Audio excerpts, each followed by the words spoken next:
Michael. Thank you very much for that warm introduction. I am so flattered to be invited to be able to speak with you today.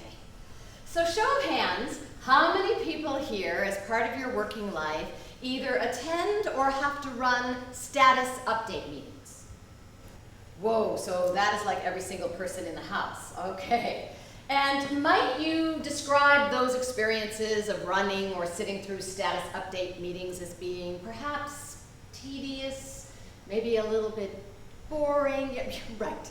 All right, we're going to talk about that today, how you can make those be a little more engaging and a little bit more efficient. I also know that, unfortunately, this year your employee engagement scores didn't come back as high as you were hoping that they could be, and that your employees really are hungering for their managers to connect with them in new and different ways. And so we're going to tackle that this idea of storytelling might be a solution to that particular problem. And another show of hands, how many people here currently have or have had children young enough to read bedtime stories to them? All right, that's about maybe 60% of the group. And those of you that didn't raise your hands, maybe your kids are all grown up or you might not have kids yet. When you were a kid, did your parents read bedtime stories to you? Okay, so that's everybody, me too. And my favorite bedtime story was this, The Little Engine That Could. Who's familiar with this book? Almost everybody. So for those of you that are not familiar with this book, the story enclosed in these pages is this little engine that we see on the cover is tasked with bringing candy and treats and some healthy snacks over this great big mountain to children living in the other side of the village. And all of the other trains in town have said, oh, that mountain's too big, I don't think that I can do it. And this engine, this is such an important task to bring these kids all this joy and all these toys. He can do it, and he can do it because he says to himself, I think I can, I think I can, I think I can, I think I can. And he gets himself up and over the mountain. And this was my all-time favorite book. I made my parents read me to this book until I'm sure they were ready to shred and burn this book. Fast forward.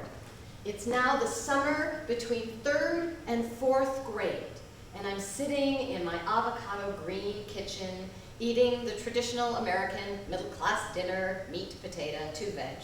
And my dad pushes himself away from the table, he's really full, and he turns to me and he says, today is the day.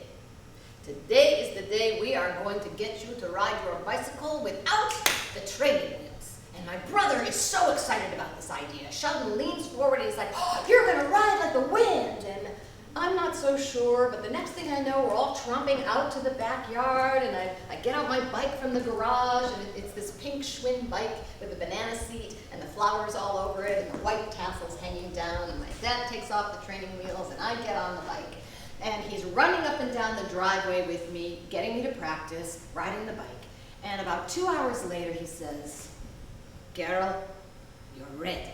We come down the driveway, we come out into the street, I get on the bike, he gets next to me, he's running next to me, I'm pedaling like mad. The next thing you know, he lets go and I'm riding the bike.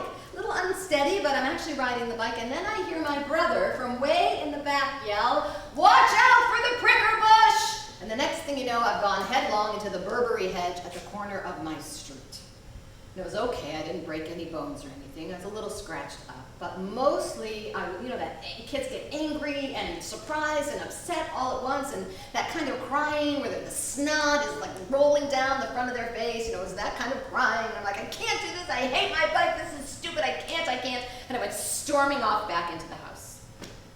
And my poor dad spent every day for the next 2 weeks trying to get me back on that bicycle.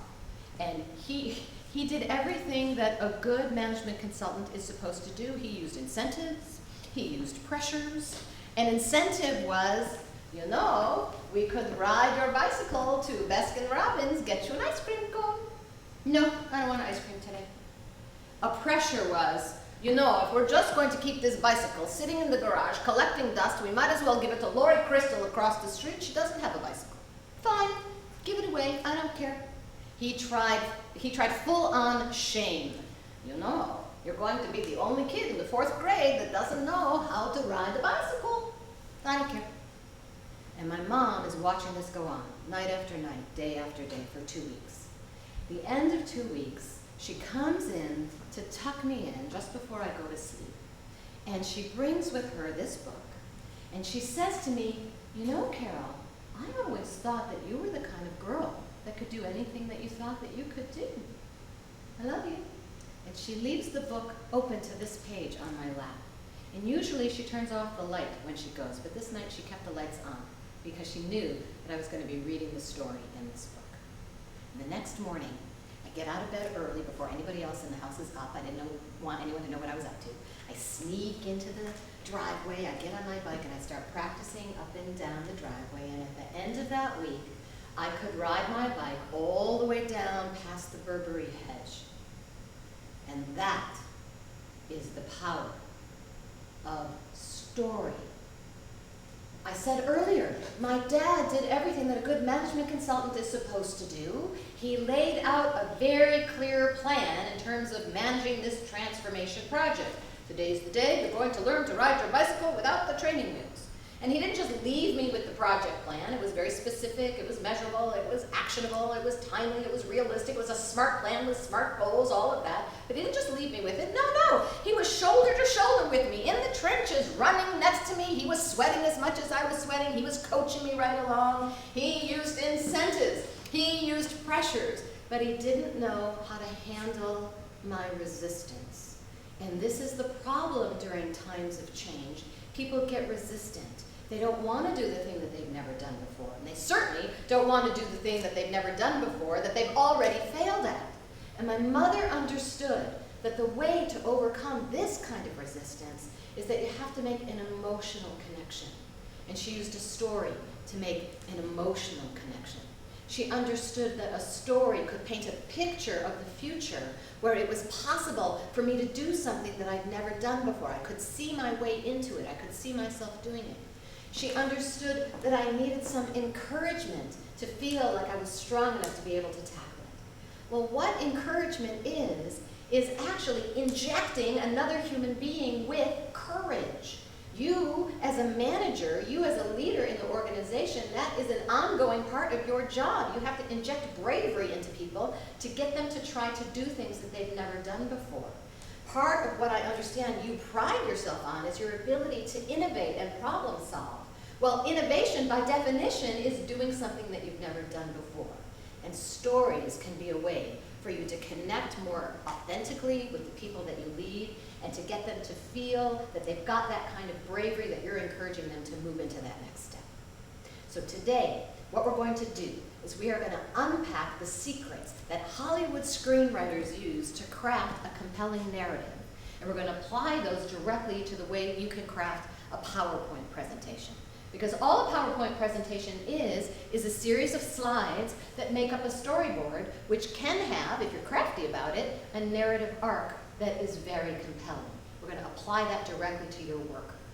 You're going to leave here today with a template that you're going to be able to follow for every PowerPoint that you write from here on after. You're going to leave here today with an actual PowerPoint finished. We're going to look at that 5-step process and have you work on it together with an upcoming presentation. You're going to work with some partners as we go through the day, and so you're going to do some networking and meet some people and hear some stories of some folks across the organization. And we're going to talk about ways that you can use personal storytelling to show who you are and what you stand for your team. So does that seem like an interesting way to spend the morning? Great, I see a lot of people nodding. Excellent. So let's start. What is a story?